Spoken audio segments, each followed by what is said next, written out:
how to send 5-star tickets on Monopoly Go. Hey everybody, welcome back to our channel. In today's video, I'm going to guide you through the steps on how you can send 5-star tickets on Monopoly Go, so make sure to watch the video till the end. Now, in order to basically send 5-star tickets in Monopoly Go, you first of all open up the Monopoly game over here. Now, make sure to follow along. While sending 5-star tickets or any other quality or rarity of stickers or cards on Monopoly Go is super simple, because all that you have to do is go into your albums, browse through your stickers or cards, and find a specific one that you would like to send to someone. And make sure they have on your friends list. So go over to your friends list here and make sure they are on your friends list.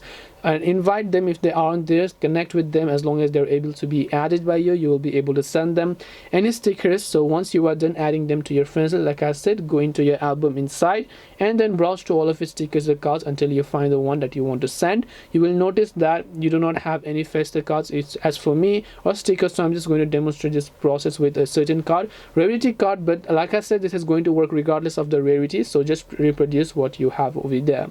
So this should be able to help you as to how you can send 5-star tickets in Monopoly Go. If you have got any questions, then feel free to leave them down below. Thank you for watching and see you soon in the next video.